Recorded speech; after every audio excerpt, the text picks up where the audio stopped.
ধুর! আবারও সাপের মুখে। লুডোতে সাপের মুখে পড়লে হয়তো আবার নিচ থেকে শুরু করা যায়। তুমি চাইলে এখান থেকে আবার শুরু করে সামনে আগাতে পারবে। কিন্তু অ্যাডমিশন টেস্টে তোমার কিন্তু সেই সুযোগটি নেই। তোমাদের এই অল্প সময়ে বেস্ট একটা প্রস্তুতি নিতে হয়। আর সেটার জন্যই আমাদের ঢাকা ইউনিভার্সিটির আইসিইউ ব্যাচ। আমরা এখন তোমাদের সাথে শেয়ার করব মানবিক ও বিভাগ পরিবর্তনের কোর্স প্ল্যান। দেখো, তোমাদের এই অল্প সময়ে দক্ষ এবং অভিজ্ঞ মেন্টরশিপের সাথেই কিন্তু সামনে এগিয়ে যেতে হবে। সো আমাদের কোর্স প্ল্যান আমাদের দক্ষ এবং এক্সপেরিয়েন্স টিচাররাই কিন্তু সাজিয়েছে। দেখো, আমরা ইংরেজি কোর্স প্ল্যানটা একটু দেখাচ্ছি। Identification and interchange of parts of speech. আমরা প্রথম ক্লাসে শুরু করবো একবার বেসিক থেকে। তোমরা জানো ইংরেজিতে ফেল করার অন্যতম কারণ হচ্ছে memorising part. Vocabulary day 1, day 2 আমরা কিভাবে সাজিয়েছি দেখো।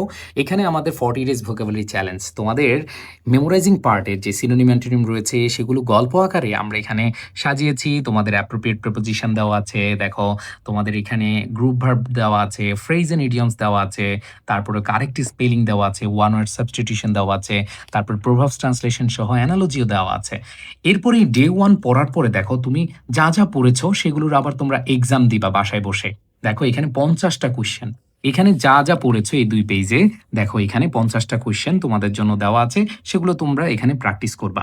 সো এইভাবেই দেখো আমাদের প্রত্যেকদিন এই যে নাউন রয়েছে, এরপরে প্রোনাউন রয়েছে, তারপরে প্রত্যেকটা টপিক কিন্তু এখানে দেওয়া আছে। আমরা প্রায় ৪৫টা ক্লাস সাজিয়েছি তোমাদের জন্য। এরপরে রয়েছে তোমাদের জন্য ডাউট সলভ সেশন। দেখো, এই বছর আমরা এই ডাউট সলভ সেশনটা তোমাদের জন্য রেখেছি। এতদিন যা, যা আমরা পড়ালাম সেগুলো থেকে তোমাদের যে কনফিউশন গুলো তৈরি হবে, তোমাদের যে কোয়েশ্চেন গুলো তৈরি হবে, সেগুলো আমরা হচ্ছে এইখানে ডাউট সলভ সেশনে শেষ করিয়ে দিব, সলভ করিয়ে দিব। এবার আসো তোমাদের ভয়ের যে টপিকটা সেটা হচ্ছে ইংরেজি রিটেন।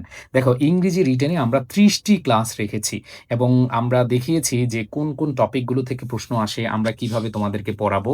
সো এইখানে দেখো তোমাদের রিটেনের জন্য আমরা যে ৩০টি ক্লাস নিচ্ছি, এগুলোতে একবারে শুরুতেই আমরা আসলে তুমি কিভাবে আসলে লিখতে পারো, কিভাবে পরীক্ষায় সুন্দরভাবে সাজিয়ে লিখতে পারো, সেগুলোই সাজিয়েছি আমাদের প্রত্যেকটা ক্লাসে। এরপরে আমরা আমাদের ইউনিট বেসড, তোমরা জানো যে টেক্সট বুক থেকে তোমাদের রিটেনটা ফলো করেই কিন্তু কোয়েশ্চেন করা হয়। সো এইখানে আমরা সব ক্লিয়ার করে এখানে দিয়ে দিয়েছি।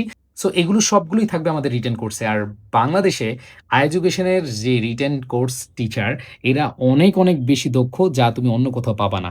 এরপরে দেখো আমাদের বাংলা কোর্স প্ল্যান। দেখো, বাংলা কোর্স প্ল্যানে তোমরা এখানে ক্লাস 1 আবার বিবেচনা অংশ পাচ্ছ, যেটা আমরা একটু আগে দেখিয়েছি যে ভোকাবুলারি অংশের মতোই। এরপরে দেখো বাংলা এইভাবে তোমাদের সাজিয়ে দেওয়া আছে, ডাউট সলভ ক্লাস দেওয়া আছে। তোমাদের যেখানে, যেখানে আটকাবা সেখানে কিন্তু এখানে সুন্দরভাবে সেই সমাধানগুলো পেয়ে যাবা। এরপর দেখো জিকে ক্লাসে আমরা জিকে প্রত্যেকটা টপিক দিয়েছি। এখানে দেখো আমাদের যে ডাউট সলভ ক্লাস আছে সেটাও এখানে সাজিয়েছি।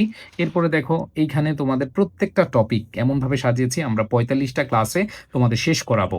সো এখানে দেখো ৪৫টা ক্লাস, এখানে ৪৫টা ক্লাস, তারপরে হচ্ছে এখানে ৩০টা ক্লাস, এখানে আবার দেখো ৪৫টা ক্লাস।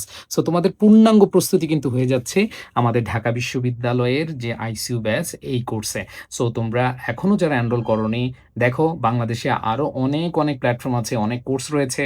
তুমি যাচাই বাছাই করো। আমি বলব না যে কারোটাই খারাপ, বাট তুমি নিজেই সিদ্ধান্ত নাও ক্লাস করে, কোর্স প্ল্যান দেখে, তাহলেই তোমরা বুঝতে পারবে। সো এখন কিন্তু আইসিইউ ব্যাচে তুমি প্রোমো কোডে ভর্তি হতে পারবা। সো আমাদের আইসিইউ ব্যাচে ভর্তি হওয়ার জন্য তুমি ডিউ আইসিইউ ব্যাচ আমাদের যে কোর্সটি রয়েছে আমাদের iEducationBD.com এ যাবা। আবার বলছি iEducationBD.com এ যাবা, সেখানে গিয়ে তুমি কোর্সটা এনরোল করতে পারবা। আর প্রোমো কোডটা লিখে রাখো, অথবা তুমি কমেন্টে লিখো প্রোমো কোডটা ডিউ আইসিইউবি, DUICUB, এটাই হচ্ছে প্রোমো কোড। এটা ইউজ করলে তুমি ডিসকাউন্ট পেয়ে যাবা। সো ইনশাল্লাহ দেখা হবে ক্লাসরুমে। তোমরা সবাই দ্রুত এনরোল করে নাও।